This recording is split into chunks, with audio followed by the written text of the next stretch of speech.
ಋಷಿಕರೇ, ಒಂದ್ ದಿವಸ ಶಾಲೆಯಲ್ಲಿ ಒಬ್ರು ಶಿಕ್ಷಕರು ಮಕ್ಕಳಿಗೆ ಗಣಿತ ಪಾಠವನ್ನ ಮಾಡ್ತಿದ್ರು.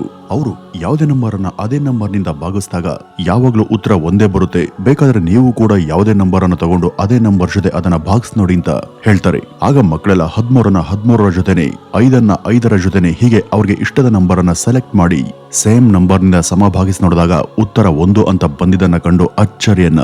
ಆದ್ರೆ ಆ ತರಗತಿಯಲ್ಲಿ ಇದ್ದಂತ ಆ ಒಬ್ಬ ಹುಡುಗ ಮಾತ್ರ 0ನ ಸೆಲೆಕ್ಟ್ ಮಾಡಿ ಅದನ್ನ 0 ಜೊತೆ ಭಾಗಿಸಿ ಬಂದಂತ ಉತ್ತರ 0 ಎಂಬುದನ್ನ ಮಾಸ್ತರ್ಗೆ ತೋರಿಸಿ, ಸರ್ ನೀವ್ ಹೇಳಿದ ತಪ್ಪು, ಇಲ್ಲಿ ನೋಡಿ ಈ ನಂಬರ್ ನಿಂದ ಭಾಗಿಸಿದರೆ ಬರುವಂತ ಉತ್ತರ 0 ಹೊರತು 1 ಅಲ್ಲ ಅಂತ ಹೇಳ್ತಾನೆ.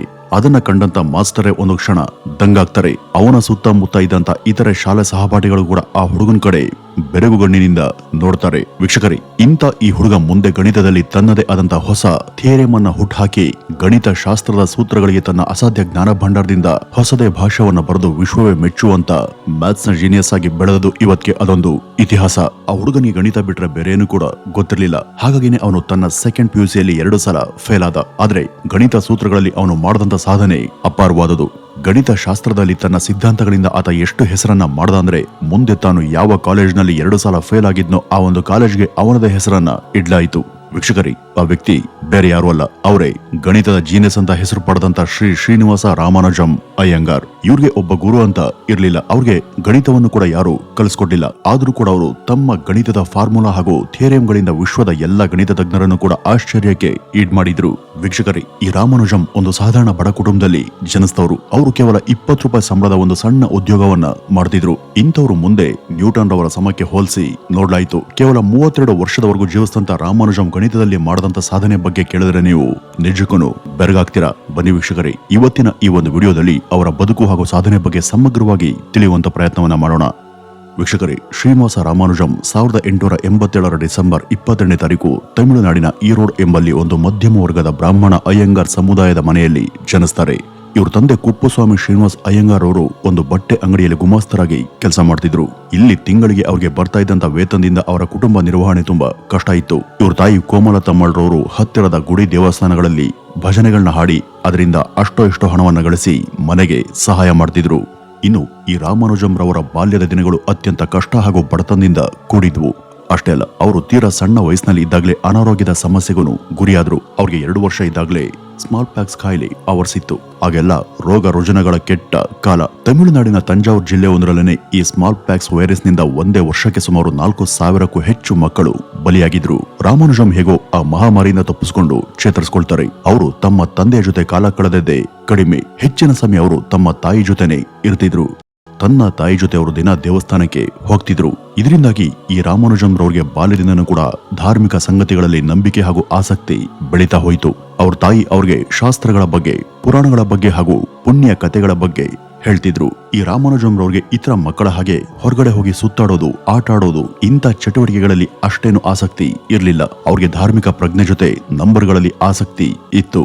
ಗಣಿತ ಶಾಸ್ತ್ರದ ಲೆಕ್ಕಗಳು, ಸೂತ್ರಗಳು ಹಾಗೂ ಅವುಗಳ ಪ್ಯಾಟರ್ನ್ಗಳಲ್ಲಿ ಅವರು ಆಸಕ್ತಿಯನ್ನ ಪುಸ್ತಕಗಳ ಮೇಲೆ ಹಾಗೂ ಗೋಡೆಗಳ ಮೇಲೆ ಕಾಣ್ತಿದ್ದಂತ ನಂಬರ್ಗಳು ಹಾಗೂ ಅವುಗಳ ಪ್ಯಾಟರ್ನ್ಗಳನ್ನ ಗಮನಿಸ್ತಾ ಇದ್ದಂತ ಅವರು ಅವು ಹೇಗೆ ಪರಸ್ಪರ ಭಾಗಾಕಾರ ಆಗ್ತವೆ, ಹೇಗೆ ಅವು ಮಲ್ಟಿಪ್ಲೈ ಆಗ್ತವೆ, ಮತ್ತೆ ಅವುಗಳಲ್ಲಿ ಮಿರರ್ ನಂಬರ್ಗಳು ಎಷ್ಟು ಅಂತೆಲ್ಲ ನೋಡಿ ಅವುಗಳನ್ನ ಬರೆದು ಅದ್ರ ಬಗ್ಗೆ ತಮ್ಮ ತಾಯಿಗೂ ತಿಳಿಸ್ತಾ ಇದ್ರು.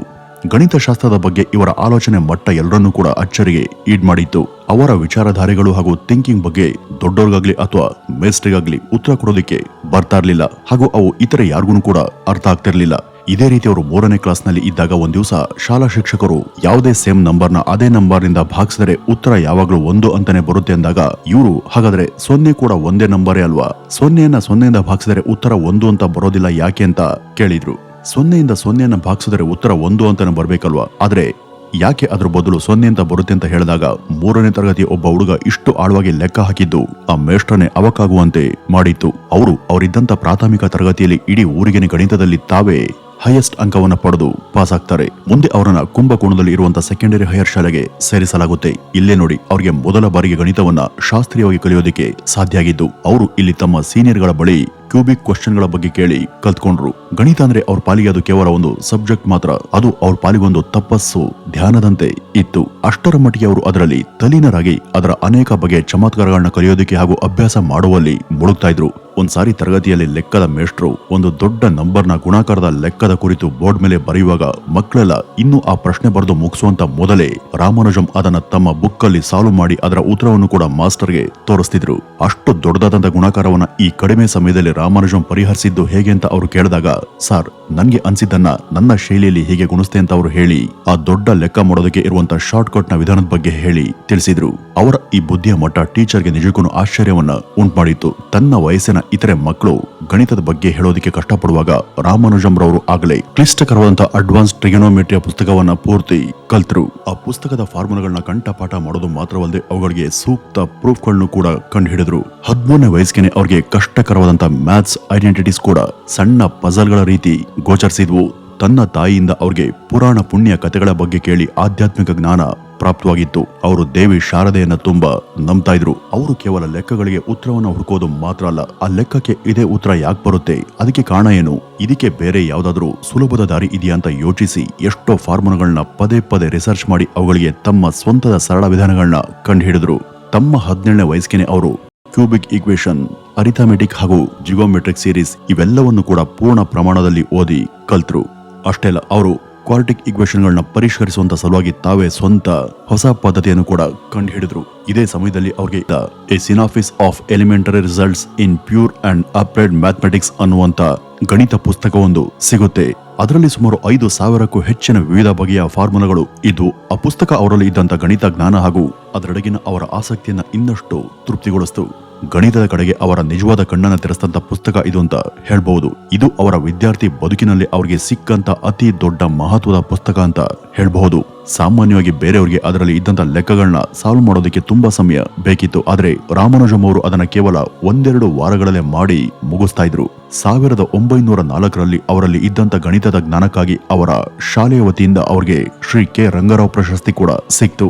ಇವ್ರಿಗೆ ಈ ಒಂದು ಅವಾರ್ಡ್ ಸಿಕ್ಕ ನಂತರ ಅವ್ರಿಗೆ ಅದೇ ಕುಂಭಕೋಣಂನ ಸರ್ಕಾರಿ ಆರ್ಟ್ಸ್ ಹಾಗೂ ಸೈನ್ಸ್ ಕಾಲೇಜ್ನಲ್ಲಿ ಅವರ ಮುಂದಿನ ಶಿಕ್ಷಣ ಪೂರೈಸೋದಕ್ಕೆ ಸರ್ಕಾರದ ವತಿಯಿಂದ ಸ್ಕಾಲರ್ಶಿಪ್ ಕೂಡ ಸಿಗುತ್ತೆ.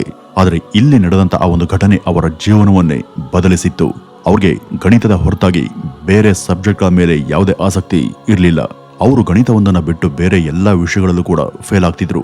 ಆದ್ರೆ ಅಲ್ಲಿ ಪಾಸ್ ಆಗೋದಕ್ಕೆ ಗಣಿತದ ಜೊತೆ ಇತರ ವಿಷಯಗಳನ್ನು ಕೂಡ ಪಾಸ್ ಆಗ್ಬೇಕಿತ್ತು. ಯಾವಾಗ ಅವರು ಪದೇ ಪದೇ ಫೇಲ್ ಆದ್ರೂ ಆಗ ಅವರ ಹೆಸರಲ್ಲಿ ಇದ್ದಂತ ಸ್ಕಾಲರ್ಶಿಪ್ ಹಣವನ್ನು ಕೂಡ ಹಿಂಪಡೆಯಲಾಯಿತು. ಮನೇಲಿ ನೋಡಿದ್ರೆ ತೀರಾ ಕಷ್ಟದ ಪರಿಸ್ಥಿತಿ. ಹೀಗಾಗಿ ಅವರು ಎಲ್ಲಾ ವಿಷಯಗಳು ಕೂಡ ಪಾಸ್ ಆಗಿ ಕೆಲಸ ಹುಡುಕೋದು ಅತ್ಯಂತ ಅನಿವಾರ್ಯ ಆಗಿತ್ತು. ಇದನ್ನ ಅರ್ಥ ಮಾಡ್ಕೊಂಡಂತ ಅವರು ಗಣಿತದ ಜೊತೆ ಬೇರೆ ವಿಷಯಗಳ ಕಡೆಗೂ ಕೂಡ ಗಮನವನ್ನು ಹರಿಸೋದಕ್ಕೆ ಎಷ್ಟೇ ಪ್ರಯತ್ನ ಪಟ್ಟರೂ ಕೂಡ ಅವು ಅವರ ತಲೆಗೆ ಹೋಗ್ಲೇ ಇಲ್ಲ. ಇದರಿಂದ ಬೇಸರ ಮಾಡ್ಕೊಂಡಂತ ಅವರು 1905ರಲ್ಲಿ ಮನೆ ಹಾಗೂ ಕಾಲೇಜ್ ಎರಡನ್ನೂ ಕೂಡ ಬಿಟ್ಟು ಹೊರಟು ಹೋಗ್ತಾರೆ. ಮುಂದಿನ ಕೆಲವು ವಾರದವರೆಗೂ ವಿಶಾಖಪಟ್ಟಣಂ ಹಾಗೂ ರಾಜಮಂಡ್ರಿ ಈ ರೀತಿ ಮೊದಲಾದ ಕಡೆ ಸುತ್ತಾಡಿ ಅವರ ಮನಸ್ಸು ಸ್ವಲ್ಪ ಹಗರಾದ ನಂತರ ಮನೆಗೆ ವಾಪಸ್ ಬರ್ತಾರೆ.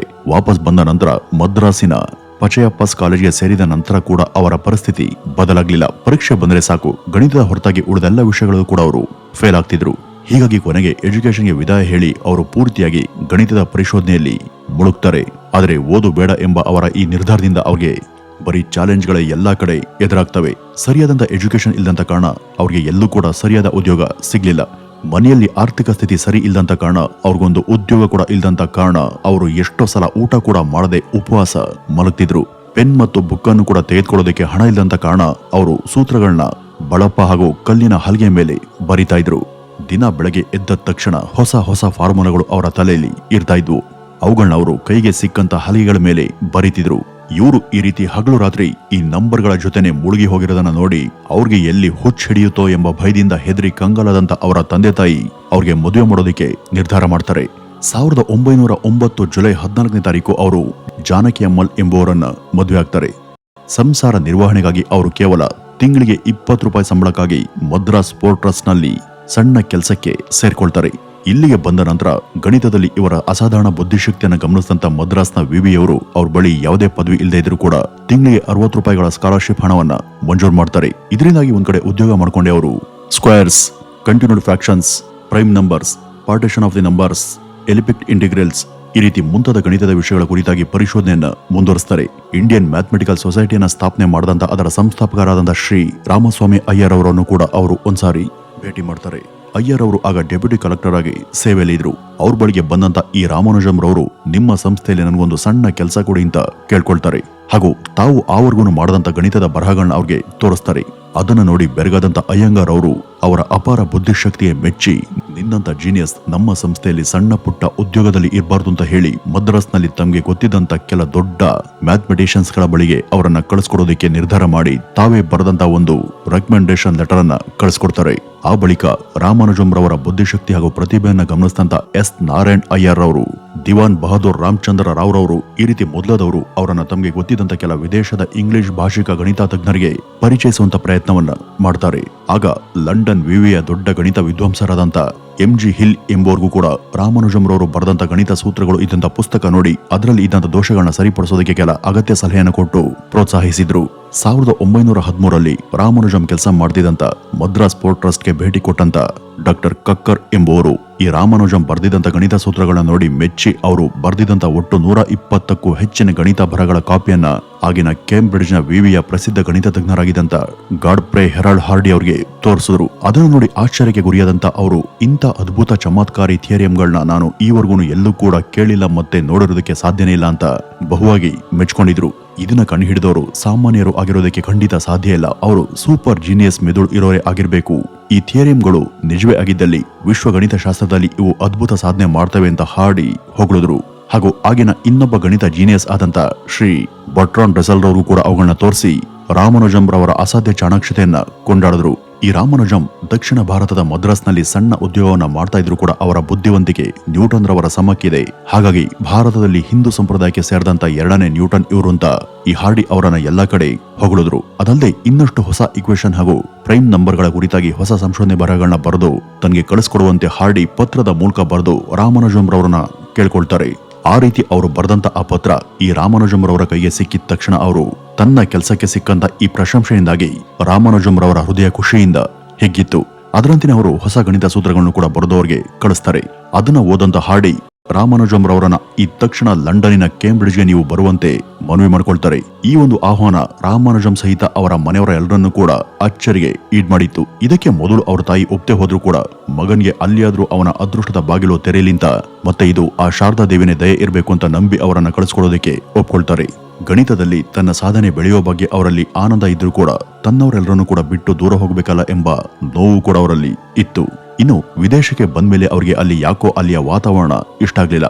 ಅವರು ಬ್ರಾಹ್ಮಣ ಸಮುದಾಯದವರು ಆಗಿದ್ದರಿಂದ ಲಂಡನ್ನಿನ ಹವಾಗುಣ, ಪರಿಸರ ಹಾಗೂ ಅದರ ಊಟ ಅವ್ರಿಗೆ ಒಗ್ಲಿಲ್ಲ. ಅವರು ಶುದ್ಧ ಶಾಕಾಹಾರಿಗಳಾಗಿದ್ರು. ಆದ್ರೆ ಲಂಡನ್ ಅಲ್ಲಿ ಸಸ್ಯಾಹಾರದ ಆಹಾರ ಅತ್ಯಂತ ಕಡಿಮೆ, ಅಲ್ಲಿ ಮಾಂಸಾಹಾರನೇ ಹೆಚ್ಚು ಬಳಕೆಯಾಗೋದು. ಅಲ್ಲಿಯ ತೀವ್ರ ಚಳಿ, ಆಹಾರದ ಭಿನ್ನತೆ ಅವ್ರಿಗೆ ಆಗ್ಬರ್ಲಿಲ್ಲ. ಅಲ್ಲಿ ಶಾಕಾಹಾರ ಸಿಕ್ಕರೂ ಕೂಡ ಅದು ಅವ್ರಿಗೆ ಸರಿ ಹೋಗ್ಲಿಲ್ಲ. ಹೊರಗಡೆ ಸಿಕ್ಕಂತ ತರಕಾರಿ ಹಾಗೂ ಕಾಯಿ ಪಲ್ಯಗಳನ್ನ ನೇರ ತಾವಿದಂತ ರೂಮ್ಗೆ ತಂದು ಅವರು ತಮ್ಗೆ ತಿಳಿದಂತೆ ಬೇಯಿಸಿ ಸೇವನೆ ಮಾಡೋದಕ್ಕೆ ಶುರು ಮಾಡ್ತಾರೆ. ಹಲವು ಸಲ ಲಂಡನ್ ನಲ್ಲಿ ಚಳಿ -10 ಡಿಗ್ರಿವರೆಗೂ ಇರುತ್ತೆ. ಅಂತ ಕೊರೆಯುವಂತ ಚಳಿಗೆ ಒಗ್ದಂತ ಅವರು ಸದಾಕಾಲ ರಗ್ಗನ್ನ ಹೊತ್ಕೊಂಡೇ ಇರ್ತಿದ್ರು. ದಿನೇ ದಿನೇ ಅಲ್ಲಿಯ ಭಯಾನಕ ಚಳಿಯಿಂದಾಗಿ ಅವರ ಆರೋಗ್ಯ ಹಾಗೂ ದೇಹಗಳು ಎರಡೂ ಕೂಡ ಕೃಶವಾಗ್ತಿದ್ವು. ಆದ್ರೂ ಕೂಡ ಅವರು ಗಣಿತದ ಲೆಕ್ಕಗಳನ್ನ ಬರೆಯೋದು ಹಾಗೂ ಅವುಗಳ ಸಂಶೋಧನೆ ಮಾತ್ರ ನಿಲ್ಲಿಸಲಿಲ್ಲ. ಇನ್ನು ಈ ಹಾರ್ಡಿಯವರು ಅವರನ್ನ ಅಲ್ಲಿಯ ಇತರೆ ಗಣಿತದ ಜೀನಿಯಸ್ಗಳಿಗೆ ಪರಿಚಯ ಮಾಡುವಂತ ಕೆಲಸವನ್ನ ಮಾಡಿದ್ರು. ಹಾಗೂ ಅಲ್ಲಿಯ ವಿದ್ಯಾರ್ಥಿಗಳಿಗೆ ರಾಮಾನುಜಂ ರವರಿಂದ ಪಶ್ಚಿಮದ ಹಲವು ಜನ ಗಣಿತ ವಿದ್ವಾಂಸರುಗಳಿಗೆ ಹೋಲಿಕೆಯನ್ನ ಮಾಡಿ ಕೊಂಡಾಡಿದ್ರು. ಈ ಹಾರ್ಡಿ ಕ್ಲಿಷ್ಟಕರವಾದಂತಹ ಲಾಜಿಕ್ ಸೂತ್ರಗಳನ್ನ ಸಂಶೋಧನೆ ಮಾಡುವಂತಹ ಗಣಿತ ತಜ್ಞರಾದರೆ, ರಾಮಾನುಜಂ ಸಂಪೂರ್ಣ ಭಿನ್ನ ಮನಸ್ಥಿತಿಯ ಇಂಟ್ಯೂಷನ್ ಆಧಾರದ ಮೇಲೆ ಗಣಿತವನ್ನ ತುಂಬಾ ಇಷ್ಟಪಟ್ಟು ಅದರ ಮೇಲೆ ವರ್ಕ್ ಮಾಡುವಂತ ಗಣಿತ ವಿದ್ವಾಂಸರು. ಹಾಗಾಗಿ ಈ ಎರಡು ಭಿನ್ನ ಮನಸ್ಸಿನ ಗಣಿತ ವಿದ್ವಾಂಸರು ಒಟ್ಟಿಗೆ ಸೇರಿ ಕೆಲಸ ಮಾಡಿದಾಗ ಅಲ್ಲಿ ಗಣಿತದ ಅದ್ಭುತ ಚಮತ್ಕಾರನೇ ಸೃಷ್ಟಿಯಾಯಿತು. ಅವರಿಬ್ರು ಸೇರಿ ಗಣಿತದ ಪಾರ್ಟಿಷನ್ ಥಿಯರಿಯನ್ನ ಇನ್ನಷ್ಟು ಹೆಚ್ಚು ಅಭ್ಯಾಸ ಮಾಡಿದ್ರು. ಇದರಲ್ಲಿ ಅವರಿಬ್ರು ಸೇರಿ ಹುಟ್ಟಾಕ್ತಂದ ಥಿಯರಿಯಂಗೆ ಹಾರ್ಡಿ ರಾಮಾನುಜಂ ಥಿಯರಿ ಎಂಬ ಹೆಸರು ರೂಢಿಗೆ ಬಂತು. ಅಲ್ಲಿಗೆ ಬಂದಂತ 2 ವರ್ಷಗಳಲ್ಲಿ ಗಣಿತದಲ್ಲಿ ಅವರು ಅದ್ಭುತ ಸಾಧನೆಯನ್ನ ಮಾಡಿದ್ರು. 1916ರಲ್ಲಿ ಲಂಡನ್ನ ಕೇಂಬ್ರಿಡ್ಜ್ ವಿವಿ ಅವರಿಗೆ BA ಪದವಿ ಕೊಟ್ಟು ಗೌರವಿಸ್ತು. ಇದು ಸಾಧಾರಣ ಸಿಲೆಬಸ್ ಅನ್ನ ಪೂರೈಸಿದ್ರಿಂದ ಸಿಕ್ಕಂತ ಪದವಿ ಅಲ್ಲ, highly complex and composite numbers ಮೇಲೆ ಅವರು ಮಾಡಿದಂತ ರಿಸರ್ಚ್ ಗಾಗಿ ಅವ್ರಿಗೆ ಸಿಕ್ಕಂತ ಗೌರವ ಆಗಿತ್ತು. 1916ರ ಮಾರ್ಚ್ ನಲ್ಲಿ ಅವರ ರಿಸರ್ಚ್ ಪೇಪರ್ಗಳನ್ನ ಲಂಡನ್ ಮ್ಯಾಥಮೆಟಿಕಲ್ ಸೊಸೈಟಿಯ ಒಂದು ಜರ್ನಲ್ನ ಮುಖಪುಟದಲ್ಲಿ ಪ್ರಕಟ ಮಾಡಲಾಯಿತು. 1917ರ ಹೊತ್ತಿಗೆ ಲಂಡನ್ನ ಮ್ಯಾಥಮೆಟಿಕಲ್ ಸೊಸೈಟಿಯ ಸದಸ್ಯರನ್ನಾಗಿ ಕೂಡ ಅವರನ್ನ ನೇಮಿಸಲಾಯಿತು. 1918ರಲ್ಲಿ ಅವರನ್ನ ಲಂಡನ್ನ ರಾಯಲ್ ಸೊಸೈಟಿಯ ಫೆಲೋ ಸ್ಥಾನ ಕೊಟ್ಟು ಗೌರವಿಸಲಾಯಿತು. ಈ ಒಂದು ಅರ್ಹತೆ ಪಡೆದಂತ ಭಾರತದ 2ನೇ ವ್ಯಕ್ತಿ ಈ ರಾಮಾನುಜಂ. ಹಾಗೂ ಲಂಡನ್ ರಾಯಲ್ ಸೊಸೈಟಿಯಲ್ಲಿ ಅತಿ ಕಿರಿಯರಾಗಿ ಫೆಲೋಶಿಪ್ ಅನ್ನು ಪಡೆದಂತ ಕೆಲವರಲ್ಲಿ ಇವರು ಕೂಡ ಒಬ್ರು. ಇನ್ನು ಅದೇ ವರ್ಷದ ಅಕ್ಟೋಬರ್ನಲ್ಲಿ ಅವರನ್ನ ಟ್ರಿನಿಟಿ ಕಾಲೇಜ್ನ ಫೆಲೋ ಆಗಿಯೂ ಕೂಡ ಆರಿಸಲಾಯಿತು. ಈ ಒಂದು ಗೌರವ ಪಡೆದಂತ ಮೊಟ್ಟ ಮೊದಲ ಭಾರತೀಯ ವ್ಯಕ್ತಿ ಅಂದ್ರೆ ಅದು ಇವರೇನೆ. ಈ ಹೊತ್ತಿಗೆ ಲಂಡನ್ ಮಾತ್ರವಲ್ಲದೆ ವಿಶ್ವದ ಗಣಿತಶಾಸ್ತ್ರದ ಚರಿತ್ರೆಯಲ್ಲಿ ಅವರ ಹೆಸರು ಅಗ್ರಸ್ಥಾನವನ್ನ ಪಡೆದಿತ್ತು. ಸದಾ ಕಾಲವೂ ಕೂಡ ಗಣಿತದ ಸೂತ್ರ ಸಿದ್ಧಾಂತಗಳ ಅಭ್ಯಾಸದಲ್ಲಿ ಇರ್ತಿದ್ದಂತ ಅವರ ಆರೋಗ್ಯ 1917ರ ನಂತರ ತೀವ್ರವಾಗಿ ಹದಗೆಡೋದಕ್ಕೆ ಶುರುವಾಯಿತು. ಅತೀವ ಚಳಿಯಿಂದಾಗಿ ವಿಟಮಿನ್ B12ನ ಕೊರತೆ, ಸರಿಯಾದ ಪ್ರಮಾಣದಲ್ಲಿ ಶಾಕಾಹಾರದ ಸೇವನೆ ಇಲ್ಲದಿರೋದ್ರಿಂದ ಅವರು ತುಂಬಾ ವೀಕ್ ಆದ್ರು. ಆರಂಭದಲ್ಲಿ ಅವ್ರಿಗೆ ಟಿಬಿ ಕಾಯಿಲೆ ಇದೆ ಎಂಬ ಸುಳ್ಳು ಸುದ್ದಿ ಹೊರಗಡೆ ಬಂತು. ಆದ್ರೆ ಅವ್ರಿಗೆ ಟಿಬಿ ಕಾಯಿಲೆ ಇರಲಿಲ್ಲ. ಅವರು ದಿನದ 15ರಿಂದ 18 ಗಂಟೆಗಳ ಕಾಲ ಕೆಲಸವನ್ನ ಮಾಡ್ತಿದ್ರು. ತುಂಬಾ ಕಡಿಮೆ ಸಮಯ ನಿದ್ದೆ ಮಾಡ್ತಿದ್ರು. ಅವರು 2 ವರ್ಷಗಳಲ್ಲಿ ಹಲವಾರು ತಿಂಗಳ ಸಮಯ ಬೆಡ್ ರೆಸ್ಟ್ ಅಲ್ಲಿ ಇದ್ರು. ಆದ್ರೂ ಕೂಡ ಅವರು ಸುಮಾರು 3,500ಕ್ಕೂ ಹೆಚ್ಚು ಗಣಿತಕ್ಕೆ ಸಂಬಂಧಪಟ್ಟಂತ ಸೂತ್ರಗಳನ್ನ ಬರೆದ್ರು.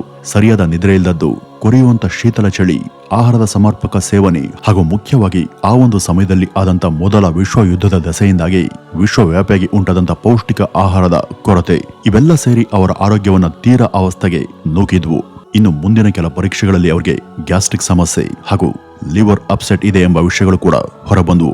1917 ಮತ್ತು 19ರ ನಡುವೆ ಅವರು 17 ತಿಂಗಳು ಹೆಚ್ಚು ಕಾಲ ವಿವಿಧ ನರ್ಸಿಂಗ್ ಹೋಮ್ ಹಾಗೂ ಆಸ್ಪತ್ರೆಗಳ ಚಿಕಿತ್ಸೆಗಳಲ್ಲಿ ಕಾಲವನ್ನ ಕಳೆದರು. ವಿವಿಧ ಆಸ್ಪತ್ರೆಗಳನ್ನ ಬದಲಿಸಿದರು. ಬೆಡ್ ರೆಸ್ಟ್ ಅಲ್ಲಿ ಇದ್ದಾಗಲೂ ಕೂಡ ಅವರ ಗಣಿತದ ರೈಟಿಂಗ್ಸ್ ಅಭ್ಯಾಸ ಮಾತ್ರ ನಿಲ್ಲಿಲ್ಲ.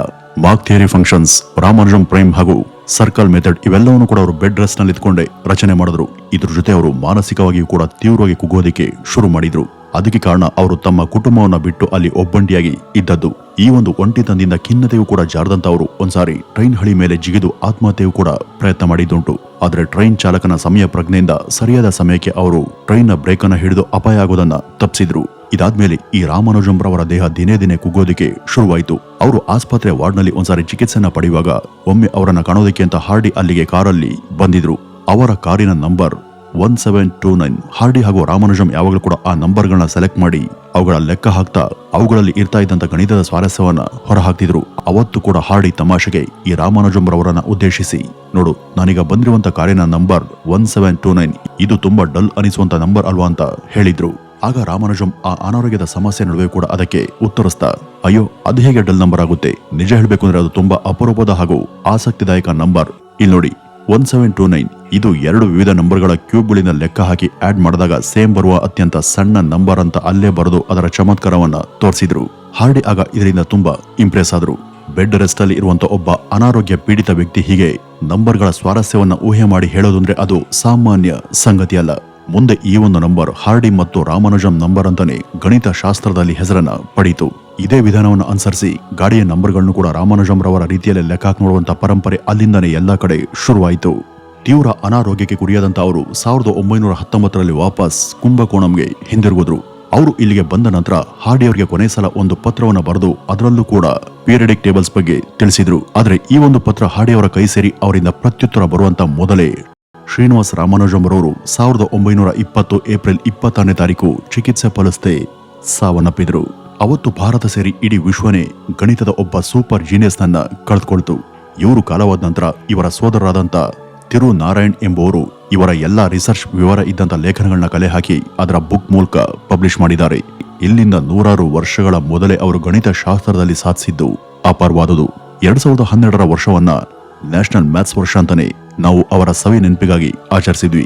ಹಾಗೂ ಪ್ರತಿ ವರ್ಷದ ಅವರ ಜನ್ಮ ದಿನ ಆದಂತ ಡಿಸೆಂಬರ್ 28ನೇ ತಾರೀಕನ್ನ ನಾವು ನ್ಯಾಷನಲ್ ಮ್ಯಾಥ್ಸ್ ಡೇ ಆಗಿ ಆಚರಿಸ್ತಾ ಬಂದಿದ್ದೀವಿ. ಅವರ ಸ್ಮರಣಾರ್ಥವಾಗಿ ಅವರ ಹೆಸರಿಂದ ಸ್ಟಾಂಪ್ ಅನ್ನು ಕೂಡ ಭಾರತ ಸರ್ಕಾರ ಹೊರತಂದಿದೆ. ಇವತ್ತು ಅವರ ಹೆಸರಲ್ಲಿ ಎಷ್ಟೋ ಅವಾರ್ಡ್ಗಳು ಕೂಡ ಹೊರಬಂದಿವೆ. ಒಂದ್ಸಲ ಹಾರ್ಡಿ ಅವರು ವಿಶ್ವ ಪ್ರಸಿದ್ಧ ಗಣಿತ ವಿದ್ವಾಂಸರಿಗೆ 100 ಅಂಕ ಕೊಡುವಾಗ ಜಾನ್ ಲಿಟರ್ ವುಡ್ ರವರಿಗೆ 30ನೇ ಅಂಕವನ್ನ ಕೊಟ್ರೆ ಹಿಲ್ಬರ್ಟ್ ಅವರಿಗೆ 80 ಅಂಕವನ್ನ ಕೊಟ್ಟಿದ್ರು. ಆದ್ರೆ ಈ ರಾಮಾನುಜಂ ರವರಿಗೆ ಮಾತ್ರ ಅವರು 100ಕ್ಕೆ 100 ಅಂಕವನ್ನ ಕೊಟ್ಟಿದ್ರು. ಇವರ ರಿಸರ್ಚ್ಗಳು ಹಾಗೂ ಥಿಯರಿಯಂಗಳು ಗಣಿತ ಮಾತ್ರವಲ್ಲದೆ space, science, gravity, physics, quantum mechanics, computer programming ಹೀಗೆ ವಿವಿಧ ವಲಯಗಳಲ್ಲಿ ಬಳಕೆಯಾಗ್ತಿತ್ತು. ಬ್ಲಾಕ್ ಹೋಲ್ ಹಾಗೂ ಸ್ಟ್ರಿಂಗ್ ಥಿಯರಿಗಳನ್ನು ಕೂಡ ಬೇಸೋದಕ್ಕೆ ಅವು ಸಹಾಯಕ ಅಂತ ತಜ್ಞರು ಹೇಳಿದ್ರು. ಇವ್ರ ಬಗ್ಗೆ ಈವರೆಗೂ ಅನೇಕ ಸಿನಿಮಾ, ಡಾಕ್ಯುಮೆಂಟರಿಗಳು ಕೂಡ ಬಂದಿದ್ದಾವೆ. ಅವೆಲ್ಲವುಗಳಲ್ಲೂ ಕೂಡ 2016ರಲ್ಲಿ ಬಂದಂತ the man who new infinity ಎಂಬ ಬ್ರಿಟಿಷ್ ಚಿತ್ರ ತುಂಬಾ ಪ್ರಮುಖವಾದುದು. ಇದರಲ್ಲಿ ಇಂಡಿಯನ್ ಮೂಲದ ಬ್ರಿಟಿಷ್ ನಟರಾದಂತ ದೇವ್ ಪಟೇಲ್ ಶ್ರೀನಿವಾಸ್ ರಾಮಾನುಜಂ ರವರ ಪಾತ್ರವನ್ನ ಮಾಡಿದ್ದಾರೆ. ರಾಮಾನುಜಂರವರು ಸುಮಾರು 3900ಕ್ಕೂ ಹೆಚ್ಚಿನ ಥಿಯರಿಯಂಗಳನ್ನ ರಚಿಸಿದ್ದಾರೆ. ಅವುಗಳು ಇದುವರೆಗೂ ಕೂಡ ವಿಶ್ವದ ಹಲವು ವಿಶ್ವವಿದ್ಯಾಲಯಗಳಲ್ಲಿ ಸ್ಟಡಿಗೆ ಒಳಗಾಗ್ತಾನೆ ಇದ್ದಾವೆ. ಅವರ ಸಾವಿರಾರು ಥಿಯರಿಯಂಗಳಿಗೆ ಇದುವರೆಗೂ ಯಾರಿಗೂ ಕೂಡ ಸ್ಪಷ್ಟ ಕನ್ಕ್ಲೂಷನ್ ಕೊಡೋದಕ್ಕೆ ಸಾಧ್ಯ ಆಗಿಲ್ಲ. ಬಹುಶಃ ಅದು ಕೇವಲ ರಾಮಾನುಜಂರವರಿಗೆ ಮಾತ್ರ ಸಾಧ್ಯ ಅಂತ ಅನ್ಸುತ್ತೆ. ಹಾಗಾಗಿನೇ ಅವರನ್ನ ಜಗತ್ತು the man who new infinity ಅಂತ ಕರೆದಿದ್ದು. ವೀಕ್ಷಕರೇ, ಇದಿಷ್ಟು ಶ್ರೀನಿವಾಸ ರಾಮಾನುಜಂರವ್ರ ಬಗ್ಗೆ ನಾವು ತಿಳಿಬೇಕಾದಂತ ಒಂದಷ್ಟು ಅವಶ್ಯ ಮಾಹಿತಿ ಅಂತ ಹೇಳ್ತಾ ಇವತ್ತಿನ ಈ ಒಂದು ವಿಡಿಯೋವನ್ನ ಇಲ್ಲಿಗೆ ಮುಗಿಸೋಣ. ನಮಸ್ಕಾರ.